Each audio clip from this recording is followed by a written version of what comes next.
Hello everyone, and I'm Autobot Sonic, a Telltale Gamer, bringing latest on Telltale games, Transformers, and more. Welcome back to another Transformers EarthSpark review, and the penultimate one of Season 1, no less. With today's review, we're going to be looking at Transformers EarthSpark Season 1, Episode 24, The Battle of Witwicky.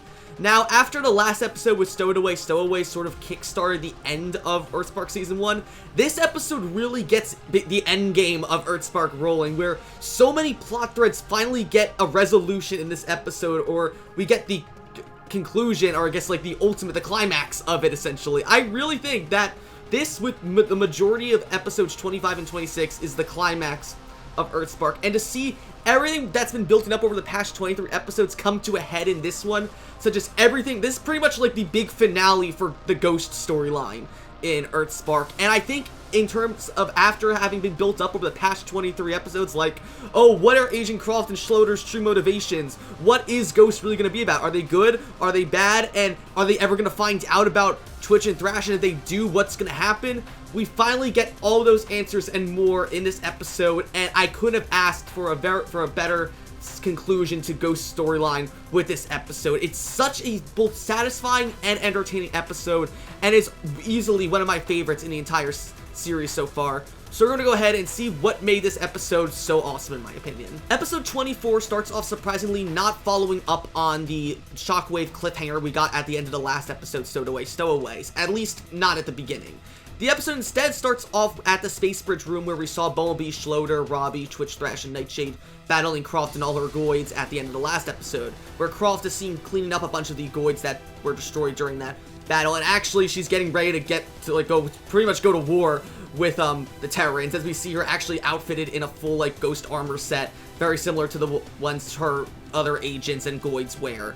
However, as she's cleaning up everything, she ends up getting stopped by Mandroid, who enters the room presenting a new weapon that he has finalized as part of their deal with him working with her. Demonstrating this, Mandroid reveals that he has created a device that will basically allow any robotic or presumably organic organisms as well that are wearing a Ghost badge, whether it be Autobot, Decepticon, Goid, human, whatever, they just end up immediately shutting down as a result. And he demonstrates this by throwing 2 Ghost badges on 2 Goids that are with Croft and activates the device, which causes both the Goids to shut down immediately. And for Croft's credit, this is where we really get to see that Croft really thinks that she's in charge of this whole thing. Like, as she slowly approaches Mandroid, getting ready to go take the weapon from him, we see her actually grab one of the spare Ghost badges off a panel, planning to throw it onto Mandroid and take the device so that she can basically control him completely. Mandroid, of course, though, obviously sees this coming and grabs Croft's arm roughly and threatens to kill her for betraying him, basically saying that it's no use trying to fight him when instead she should be focusing on the Maltos. So it's surprising at this point that Croft puts 2 and 2 together, realizing that Robbie, Twitch, Thrash, and Nightshade were actually part of the Maltos.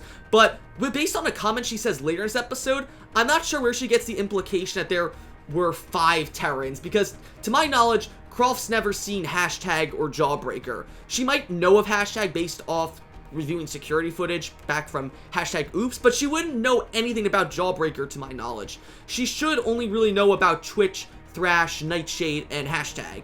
Anyway, Mandroid activates the Space Bridge at this point, where it goes from this slow pink color that we saw it used throughout the start of this episode and the end of last episode, where instead turned into a vibrant and almost violent red color. And for a moment, it looks like Mandroid's actually going to throw Croft into the Space Bridge and kill her, in which Croft's begging him not to kill her, but Mandroid reveals that he has no interest in killing her and instead tosses her aside, revealing that he has apparently found a cure to stop the energon that he has flowing through him as a result of using both Hardtop and Brawl's arms instead of his own, saying that this cure will cure him of the energon slowly killing him. So he steps through the Space Bridge without having tested it all, telling Croft to go after the Maltos, realizing that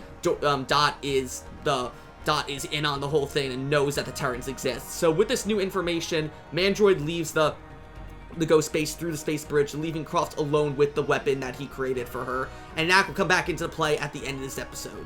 This then leads to the cliffhanger we saw at the end of the last episode, with Robbie, Twitch, Thrash, and Nightshade having to battle Shockwave, controlled by Ghost, at the at the cornfield outside of Witwicky. So clearly Shockwave is way too much of a threat for all of them to battle alone, and the first part of this fight is pretty much them all running away from Shockwave through the cornfield and then later into actual Witwicky. So while this is going on, Mo, Hashtag, and Jawbreaker are still back at the dugout trying to figure out where they are. And so when Hashtag picks up on their signals that they're all heading to Witwicky, Mo, Jawbreaker, and Hashtag decide to go in and help them. And this ends up starting the proper fight where all the Maltos are battling Shockwave possessed by Mandroid and Ghost.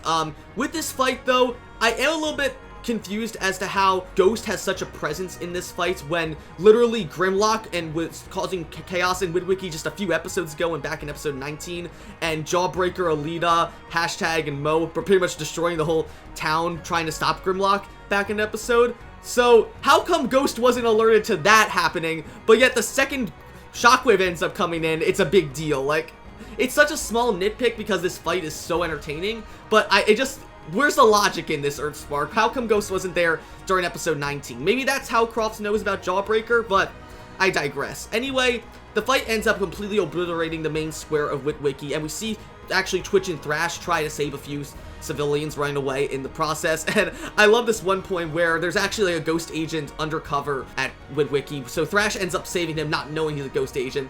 But of course, with how racist Ghost is, the agent immediately assumes that Thrash is a Decepticon, and Thrash goes like, wait, what? I'm a good guy here. And the ghost agent's like, oh, like, you call this good for blowing up the city and all that? So then the ghost agent ends up calling for reinforcements from a bunch of other ghost agents back at the ghost headquarters. One of them being Dot, who is unaware of the fact that all of her children are currently fighting Shockwave there at Witwicky. So she heads out there with a bunch of other ghost agents, while Robbie, Mo, and the rest of the Terrans are all still battling Shockwave. When they all work together, though, they do manage to defeat Shockwave in this really awesome moment where they're in front of the big town square where Jawbreaker stopped Grimlock back in episode 19. It starts off, I believe it's Mo and Hashtag rush at Shockwave, and Mo jumps off Hashtag's shoulder and runs onto Shockwave's arm using her cyber blade to cut off like the cable connect that operates his little arm cannon. So with that disabled, then Jawbreaker and Robbie then charge Shockwave next, with Jawbreaker giving a big headbutt to Shockwave's stomach, knocking him down halfway. And then Robbie like springboards off of Jawbreaker's head using his cyber shield as like a battering ram to Shockwave's face, knocking him out completely. So the Tyrants though don't have too much time to celebrate defeating Shockwave because all the ghost agents minus Dot are suddenly there, including the one that Thrash saved earlier, aiming all their guns and even like a rocket launcher at them, telling them to get down because they're going to be arrested.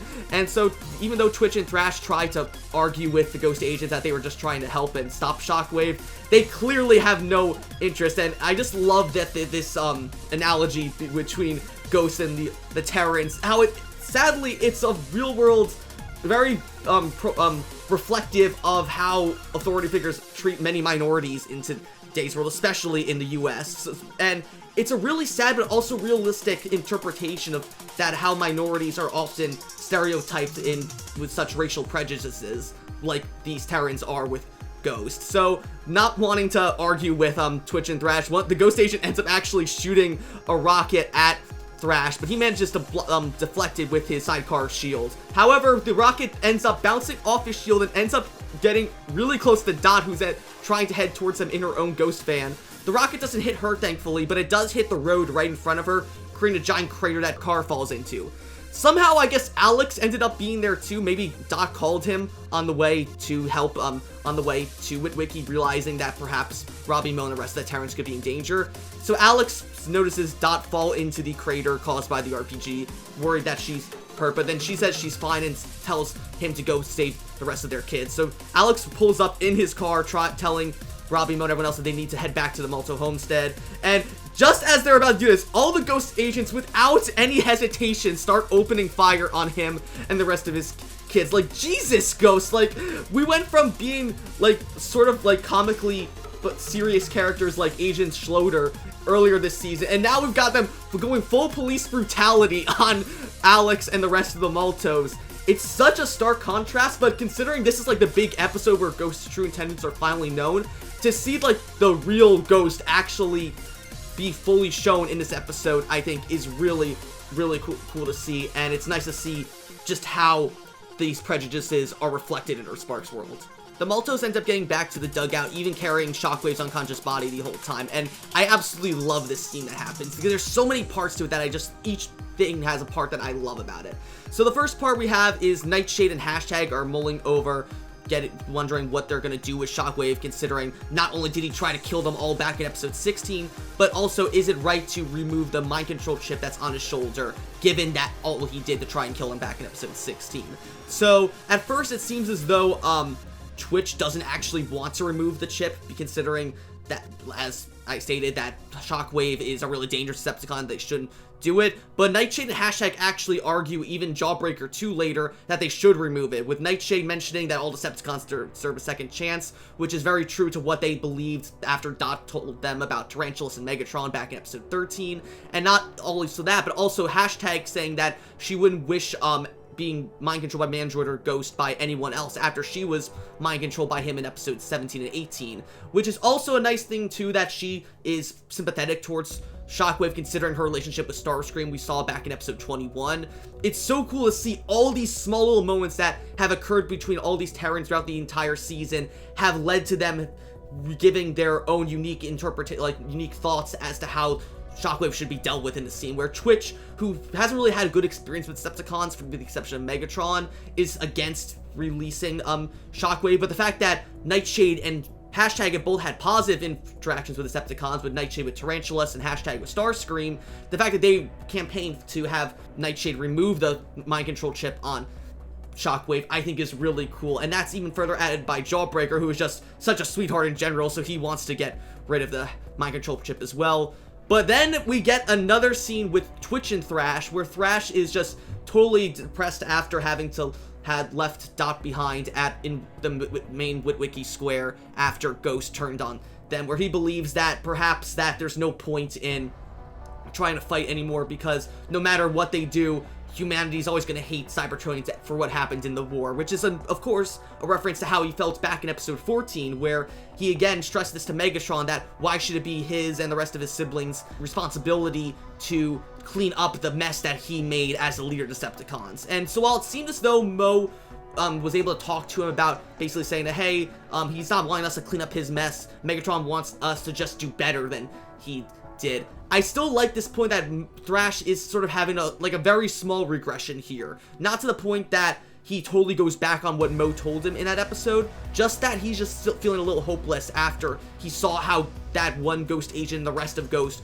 treated him and the rest of his siblings, even after they helped defeat Shockwave. And Alex tries to reassure Thrash here, that saying that they are doing the right thing and that the world's a lot more complicated than just right and wrong, that there's so much more to it than being black and white. And I think this is such a powerful message to tell in a kid's show, the fact that just because there's like a good side and a bad side doesn't necessarily mean everyone's gonna like you for instantly doing the right thing. There's so many layers to the world and just the moral landscape that you've got to navigate as you're growing up. And I think that the way Alex explains that to all the Terrans here is so great. And I'm just gonna try to put like a little bit of Alex and Thrash talking in this scene right here, if you guys want to listen to it. You're learning the world as a complicated place, and what is good or just isn't always easy. What if the Autobots and Decepticons have messed everything up forever? They haven't.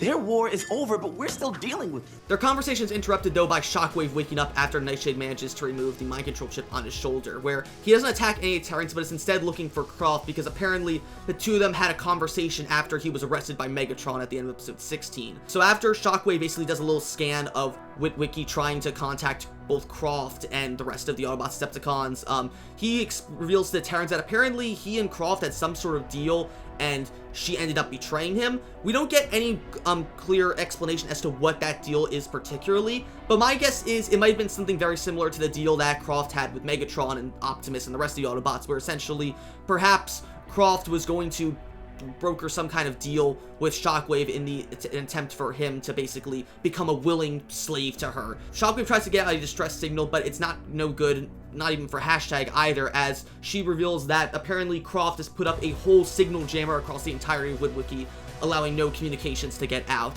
That is, however, until Shockwave tells Hashtag to instead try and access a Decepticon emergency channel that was used back during the war, which Ghost wouldn't know about. So Hashtag is able to, using her Wi-Fi capabilities with her built-in transmitter in her alt mode, manages to link up to the Decepticon emergency hotline, and therefore contact Megatron and the rest of the Autobots through that channel. And that will come into play later in this episode. But before that, though, we gotta get to easily what, in my opinion, is probably one of the best parts of this episode, and that is when Croft arrives back at the Malto homestead with Dot. Croft ends up driving Dot personally back to the Malto homestead, trying to hide the fact that she knows Dot Alex are harboring all the Terrans. So she drops off Dot at the house, and Alex goes up to meet them, telling all the Terrans and Robbie and Mo to stay down in the dugout in case things go bad. And I love how this scene is very similar to when Agent Schloeder first appeared back in episode 5, but it's so much more stressful and intense than it was, because they're not dealing with like a bumbling idiot like Schloeder was back in episode 5. They're dealing with Croft, literally the leader of Ghost, and it's just so stressful and even frightening. Like, literally, EarthSpark turns into a horror show for a good 5 minutes when Dot is here at the Malto homestead. So at first, Dot tries to brush aside Croft, basically saying that she should go back to the ghost base, considering that she's probably really busy, but Croft feigns that, saying that instead that she wants to stay a while and meet Robbie and Mo. So trying to be courteous hosts, Dot and Alex let Croft into their home, trying to keep hidden the fact that Robbie, Mo, and the rest of the Terrans are all hiding out in the dugout. I absolutely love this scene too, where to try and break the ice, Alex offers some water to Croft in this big bumblebee-shaped pitcher, and you can tell just Croft is totally disgusted by the fact that Alex is a Bumblebee super fan. She even says how Agent Schloeder, her brother, being a Bumblebee fan as well. So apparently she knows that Schloeder's a Bumblebee fan, which again also further begs the question, why did Schloeder even try to shoot to kill Bumblebee back in security protocols? But that's a problem for another day. Anyway, Croft asks again where Robbie and Mo are, where Alex and Dot try to deflect the question, saying that instead Robbie and Mo are at a friend's house where they are safe. And so Alex tries to sneak out of the house to go and check on Robbie, Mo, and the Terrans. That just leaves Dot and Croft in the living room of their house, and oh my god, I love the confrontation here between Dot and Croft. It's such a good moment, and Benny Latham and Kari Wahlgren are absolutely phenomenal in this scene, where Croft at first is examining the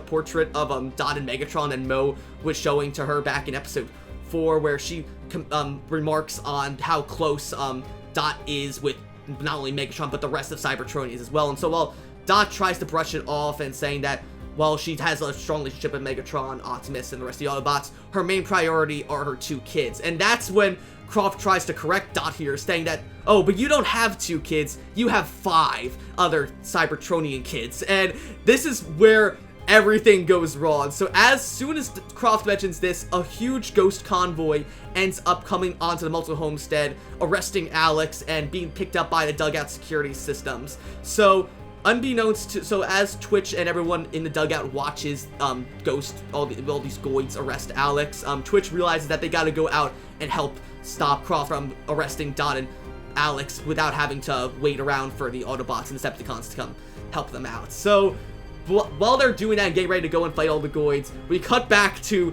Croft and Dot talking, and this scene makes me hate Croft so much more, but also further cements why I personally think Croft is without a doubt the best human villain the Transformers franchise has ever had.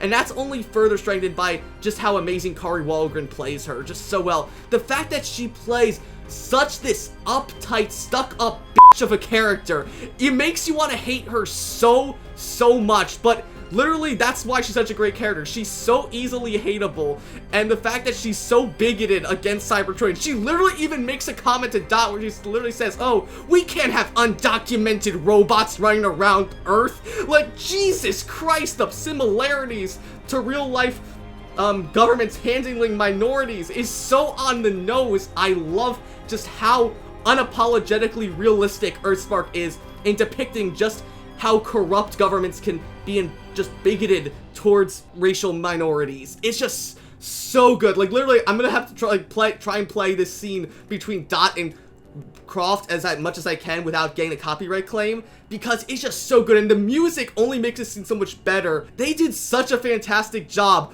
with making Croft such a menacing figure in this scene, where she literally offers Dot an ultimatum to either have the Terrans become servants of Ghost and wear Ghost badges so they can be monitored at all times, or they'll be locked up and killed without a second thought. And it's just, at this point, Croft and Dot are just done exchanging pleasantries, and Dot just even like fully tells Croft to get out of her house. It's just so good. I gotta stop talking about this and play this scene as well, because Kari Walgren and Benny Latham are amazing as Croft and Dot in this scene. Don't you realize what we do? We can't have undocumented robots running loose. And here you are with 5 of them under your roof. Either your bots wear these and join Ghost, or you'll never see your family again. You better get out of my house. By this point, the Terrans finally make themselves known to Ghost, blasting out of the dugout and the barn alongside Shockwave to fight all the Goids outside. Shockwave's even using the immobilizer in this scene. But as they're fighting off the Goids, waiting for Optimus, Megatron, and the rest of the Autobots to show up, we have a fight between Croft and Dot inside the house. And I'm not joking when I literally say that this fight between Croft and Dot is probably my favorite part of this episode. There's so much I love about the Battle of Witwicky, but this fight between Croft and Dot is absolutely phenomenal. We've never had a proper human versus human fight in this show so far, let alone any Transformer show for that regards. The only one I can think of that comes close to this was Silas and Agent Fowler fighting back in Transformers Prime, but even then, it pales in comparison to Croft versus Dot in this scene, and that's only further by the storyboard artist for this scene, Alexandra Nierges, and I'm sorry if I butchered that name, but she did a fantastic job storyboarding this fight between Croft and Dot, which I'm playing here compared to the final version. This fight is absolutely incredible, where it literally starts off with Croft firing 2 Ghost energy pistols at Dot, who she manages to disarm Croft with like a fire poker, so they end up going into a fist fight that goes all the way into the kitchen. And I just love how, again, don't forget that Dot is literally a disabled woman. She's fighting off the head of Ghost with a prosthetic leg and literally kicking her ass the entire time. And I love this. As someone who just hated Croft since the first time she showed up, or for the most part since hashtag oops, it's so satisfying to see Croft finally get her comeuppance in this episode, where literally just the fight is, it's so well choreographed, but also like surprisingly brutal for a kid's show, for a human-on-human fight in a kid's show, where you have Croft and Dot throwing punches at each other. Even there's this one point where Croft kicks Dot towards the fridge inside the kitchen of the Malto house, and Dot literally grabs the fridge door and slams it open right into Croft's face. I literally ended up wincing when I watched this the first time, because I'm like, oh my god, you literally feel the force as Dot slams that fridge door in Croft's face, and even gets to a point where Croft ends up trying to swing at Dot with a frying pan and even using it as a shield of sorts, where Dot tries to throw a few punches at Croft, but she blocks it with a frying pan. There's even a moment where after Dot punches the frying pan a few times, she even like steps back a bit to shake her hands a bit, because she's literally punching the metal frying pan. It's a small thing like that, where it's not only like, I love how Croft and Dot both use improvised weapons in this fight, but also it adds a little bit of a slapstick to this fight. I still remind you of, yes, this is a kid's show, having them both use items around the house as weapons in this fight. But Dot clearly outpowers Croft in this, which is incredible and so satisfying to see, where Dot literally kicks Croft out the back door, literally, back into the backyard of the Malto homestead, just in time to see all the Goids actually overpowering all the Terrans, where they end up managing to stun Shockwave and Twitch, and therefore Robbie and Mo have to protect her when it looks like they're gonna get cornered by the Goids. And that, though, is when Optimus and Megatron and the rest of the Autobots finally show up, and we get to, in my regards, is one of the best music pieces of the entire series so far. I absolutely love this scene of when Megatron, Optimus, and all the rest of the Autobots come in. Like, you see them running and driving down the highway to arrive at the Malto homestead to help defend all the Maltos from Croft and the rest of the Ghost. We literally get pretty much the EarthSpark equivalent of the Avengers, like, circle pan shot, where all the Autobots end up transforming and getting in, like, a big circle around all the Terrans in front of the barn, getting ready to fight Croft and all the Goids. And the music that plays during this is the perfect combination of the original Autobot theme we heard Optimus and Alita have back in episode 1, and the funky Megatron music we heard throughout several times throughout this series now. It's the perfect mix-up mixed in with this big, almost orchestral, epic swell that really makes me feel like, you know how like in a lot of JRPGs and just RPGs in general, when you get to the final boss, like the final boss's main music is like the main theme of the show, but a lot more epic in terms of scale. That's literally how I felt watching this moment. This is like literally like the big moment in like a JRPG where you would have all your party come together to like do the final stage of a JRPG final boss fight. And just having all the Autobots, like even RC, who we haven't seen since episode 8, come back to help all the Terrans and Maltos fight off Croft and the Goids.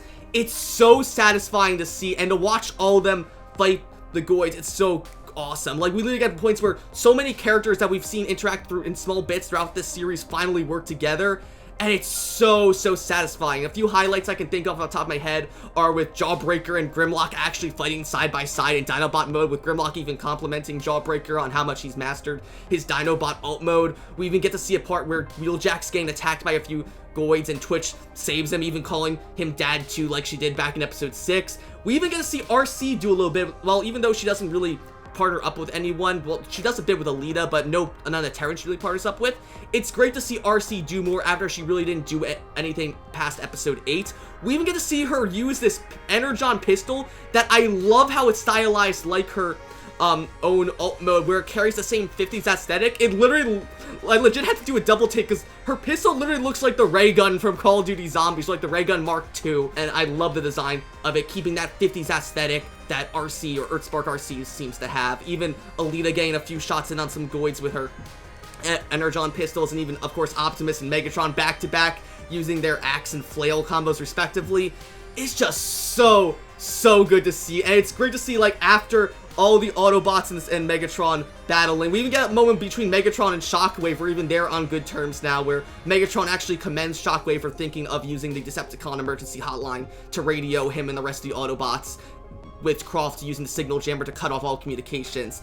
It's just so good to see all these characters work together in such an epic way, hearing this big awesome music play throughout the entire thing. Even like having all the Maltos, even Robbie and Mo, use their Cyber Shield and Cyber Blade to be on the same level as the rest of their Terran siblings fighting. It's so good. By this point, Croft realizes she is way in over her head and tries to radio one of the Goids who's driving like this big ghost convoy truck to try and get her back to Ghost Base. But before she can even escape on it, Optimus just cuts the truck in half, stopping Croft in her tracks, where he basically tells her to basically just give up now and let the rest of the Autobots and Megatron arrest her. But of course, this is when Croft pulls out her trump card with a controlling weapon that Mandroid had developed for her at the beginning of this episode. However, though, unlike when Mandroid used it, when he could just touch the button and it instantly activated without any other prerequisites, when Croft activates the device, it ends up like growing like a few spider legs on the side of it and basically stabs itself into the back of Croft's right hand. So it basically injects her with Energon, and she gets these really cool Energon like scars across her face that almost look, it kind of looks like the design of an Arachnimex face, which I think might be intentional considering Mandroid designed it. But I just love how Croft looks powered up on Energon. Maybe it's just because it's using her as a power source, considering Mandroid already had Energon in his body, so there was no need to have the device attached to him. But regardless, the weapon attaches itself to Croft's hand, and by injecting Energon into her body, she's able to instantly immobilize every single Autobot, including Megatron, because since they all have the ghost badges on their bodies. And it makes me so frustrated, because I know this is just the point of the episode that Croft's got this secret ace up her sleeve, but it just seems so unfair that after all the Autobots basically pull out all the stop to stop Croft, they should have had her dead to rights in this fight. But of course, she has to pull out the cheap trick to just immobilize them all. Though to be fair, I do like in this scene when even Megatron ends up being immobilized by it, he actually calls out to Dot, pleading for her to help him. Even have Dot and Alex like trying to rip the ghost badge off Megatron's chest in an effort to save him.